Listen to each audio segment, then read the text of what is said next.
এই কদিন আগে গ্যাসের দাম বাড়লো না ভাই, 50 টাকা বেড়েছে। এটা তো মোদিজি বলতে পারতো, সব তো আমাদের পক্ষে সম্ভব হয়ে যাচ্ছে। মুসলমানরা 50 টাকা বেশি দেবে, মোদি ভক্ত বা বিজেপি ভক্ত যারা 50 টাকা কম দেবে, এই আইনটা পাস করাতে পারতো তো। এটা করতে পেরেছে? কিন্তু আপনার পাড়ার বলুন, আমি আমার এই পাড়ার কথা বলছি, হিন্দু মুসলমান আমরা একসাথে বসবাস করি, থাকবো। কোন সাম্প্রদায়িক শক্তি তাদের রাজনৈতিক ক্ষমতায় হয় মসনদে বসে থাকার জন্য বা ক্ষমতায় আসার জন্য আমার আপনার মধ্যে লড়াই লাগাবার চেষ্টা করবে, সেই ফাঁদে আমরা পা দেব না। কিন্তু খোঁজ নিয়ে দেখুন, 2011 সালে আগে মমতা ব্যানার্জি কি বলেছিল, যে মুসলমানরা বিপদে আছে, ভোট দাও, বিপদ থেকে উদ্ধার করব। মুসলমানরা বিশ্বাস করে ভোটটা দিল।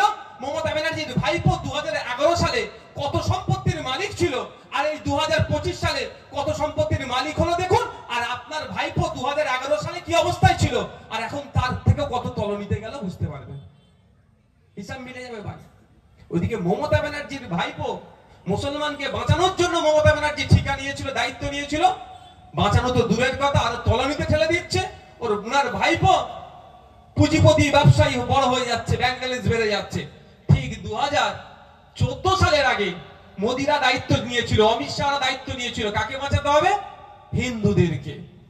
তো দায়িত্ব নেওয়ার পরে কি দেখলাম, অমিত শাহজির ছেলে, যে জীবনে একবার ব্যাট হাতে ধরেনি, মনে হয় বলে জীবনে হাত দেয়নি, সে আইসিসি চেয়ারম্যান হয়ে গেছে। ভালো জিনিস, ওটা আমার রাগ নাই, আমার দেশের লোক আইসিসি ইন্টারন্যাশনাল ক্রিকেট কাউন্সিলকে শাসন করছে, আমার দেশের মানুষ, ওটা আমার গর্বিত আমি। কিন্তু আমি এটা বলছি, বলার কারণ, যে জীবনে ব্যাট বলে হাত দিল না, সে আইসিসির ওই পদে চলে গেল কিভাবে, এটা বুঝতে হবে। কিন্তু আপনার হরেন্দ্রনাথ কাকার ছেলে, নরেন্দ্রনাথ কাকার ছেলে, সনাতন কাকার ছেলে অবস্থা দেখুন। আপনার এলাকার আছে তো ভাই, আমরা একসাথেই বসবাস করি, তোমরা কি আলাদা নাকি ভাই? কেউ মন্দিরে যায়, কেউ মসজিদে যায়, কেউ বলে রোজা, কেউ বলে উপোস, এর মধ্যে বাইরে কি আছে ভাই? আপনি বিপদে পড়লে, রক্তের প্রয়োজন হলে ওই কাকার ছেলে বসে থাকবে ঘরে, কি বলুন? পুলক বাবু কবে আসবে, নওশাদ সিদ্দিকী কবে আসবে, খেল শেষ হয়ে যাবে তার মধ্যে। তাহলে ঠিক কেউ বিপদে পড়লে কেউ কি ঘরে বসে থাকবো আমরা? আমার পাশের বাড়িকে আমাকে উদ্ধার করতে হবে। নাই বলার কারণ,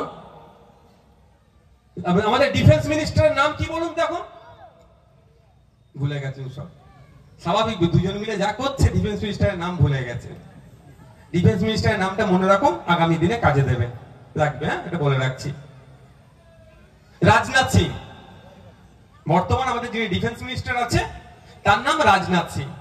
তার ছেলেকে খোঁজ নিয়ে দেখুন তো, তার ভাইপোর খোঁজ নিয়ে দেখুন তো, তারা এখন কি করছেন। অ্যাভিয়েশন মিনিস্টার ছিলেন যে লাস্ট যিনি ছিলেন, তার ছেলে এখন কি করছে দেখুন তো। সর্বোপরি বলবো, এবারে যে হজের ফ্লাইট গুলো যাচ্ছে জানেন, স্পাইসজেট এর ফ্লাইট যাচ্ছে।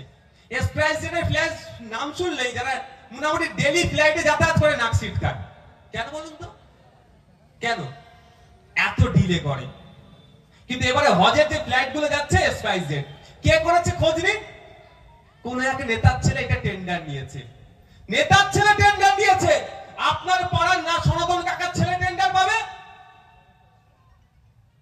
না, আমার এই রহিম চাচার ছেলে টেন্ডার পাবে, এরা পাবে না। এরা শুধু মারপিট করার জন্য এদেরকে কাজে লাগাবে। আমি ফিরে আসি আবার, তো আমাদের প্রশ্ন করার ছিল কি,